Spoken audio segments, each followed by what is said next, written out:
किसान अपनी ससुराल से लौट रहा था।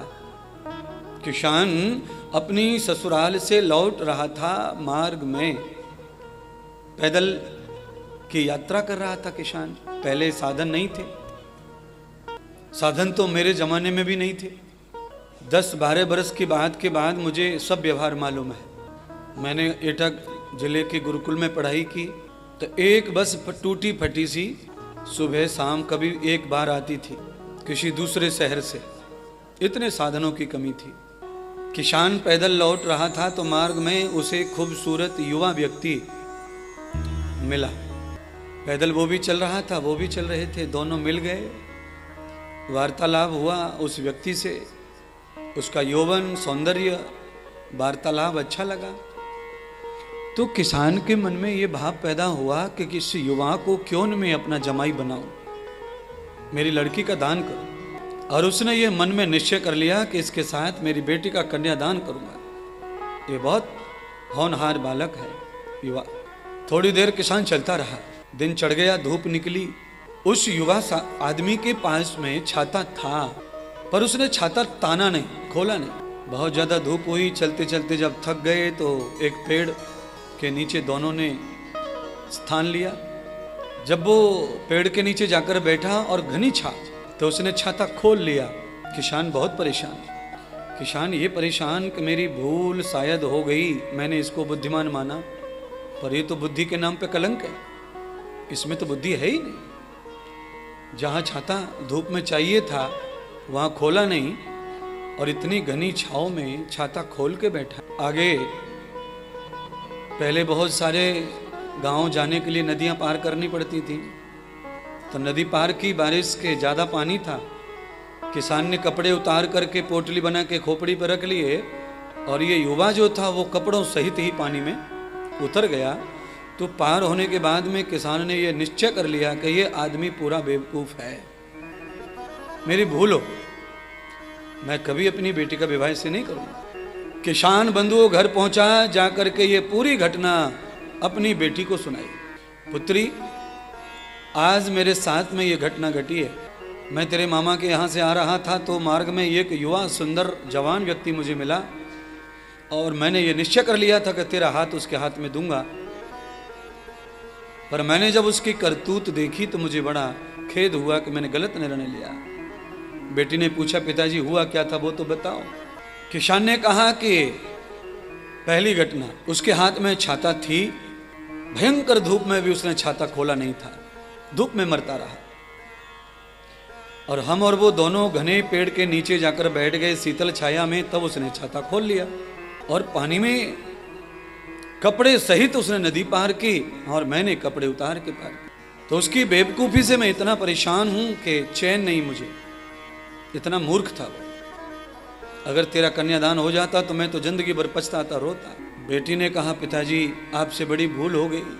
वो मूर्ख नहीं था, वो बहुत चतुर और वो दूरगामी था, दूरदर्शी था, विद्वान था, अकलमंद था। पिता ने कहा, तू कैसे अकलमंद कह सकती उसको, मूर्ख को? बताओ जरा उसकी अकलमंदी, तुमने क्या अकलमंदी देखी? तो बेटी ने कहा, पिताजी तो मैं समझ गई कि उसके छाता हाथ में है तो अवश्य ही उसका रंग काला होगा। तो किसान ने कहा, हाँ बेटी काला ही था। तो उसने धूप में छाता इसीलिए नहीं खोला क्योंकि वो पढ़ा लिखा था। सूर्य की किरणें काले कपड़े के ऊपर इकट्ठी हो जाती हैं और वो ज़्यादा तापमान बढ़ा देती हैं, ज़्यादा अग्नि पैदा करती हैं। इस कारण वो ज्ञानी था, वो जानता था सूर्य का वेग, कि काले कपड़े पर अधिक गर्मी फेंकता है, इसलिए ने उसने छाता नहीं खोला। पेड़ के नीचे छाता खोला उसने। तो बेटी ने कहा, वहां भी उसने बुद्धिमत्ता दिखाई। तो पिताजी अगर उसने वहां छाता खोला तो जरूर पेड़ घना होगा। तो कहा, हाँ पुत्री बहुत घना था। तो बेटी ने कहा कि यहां भी उसने अक्लमंदी का काम दिखाया। क्या? कहा, जो पेड़ हरा भरा फल फूल वाला होता है उस पेड़ पे पक्षी अधिक होते हैं, उसके नीचे आराम करने वाले को बीट का डर होता है, तो उसके ऊपर कोई चिड़िया पक्षी बीट ना कर दे, इसलिए उसने छात्रा खोला। यहां भी योग्यता का ही परिचय दिया।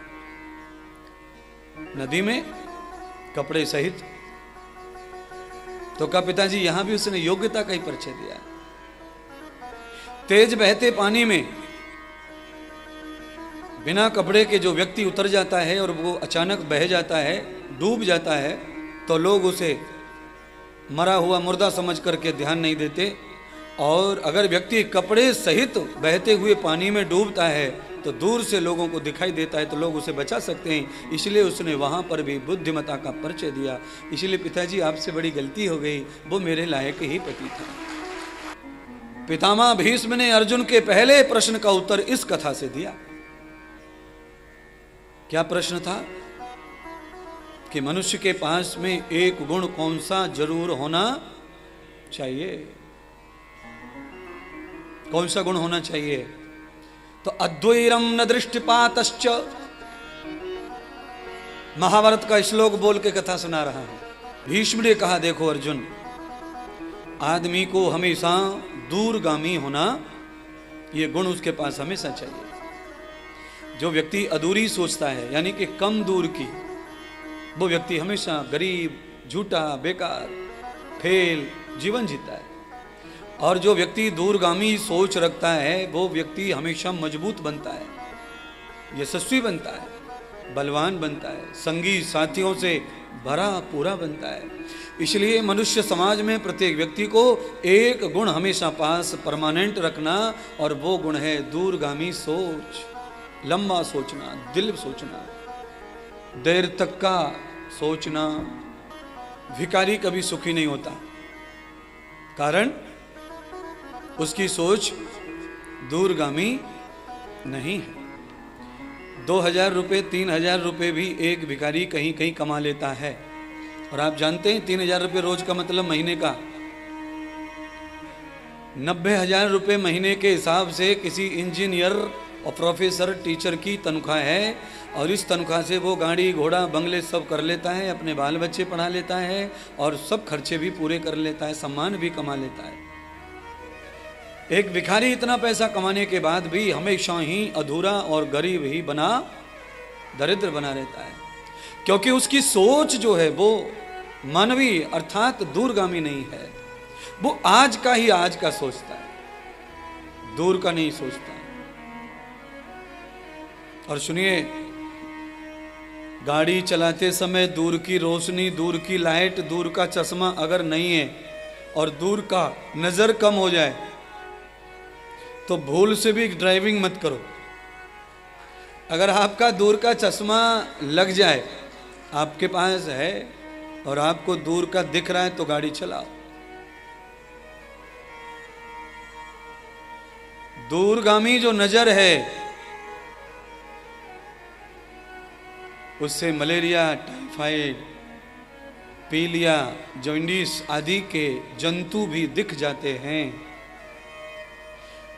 दूरगामी सोच का मतलब होता है दूरबीन से देखना, सूक्ष्म देखना। एक बार और दोबारा सुनाऊंगा। अर्जुन ने 3 प्रश्न किए। पहला प्रश्न है कि व्यक्ति के पास एक अच्छा गुण क्या होना चाहिए? तो एक व्यक्ति के पास में अच्छा गुण हमेशा वो होना चाहिए जिसकी सोच दूरगामी होनी चाहिए। है? दूरगामी सोच होनी चाहिए सोनू महाराज। कौन सी सोच?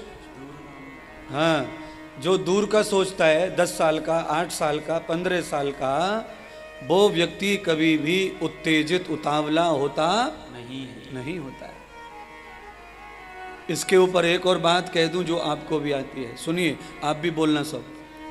बिना विचारे सो करे सो पाछे पछता। बस आगे का सब जान गए। अब इसके ऊपर दूसरा दृष्टांत आएगा। कोई कोई आदमी ऐसे भी रोटी बना लेता है, बेलन को ऐसे पकड़ के।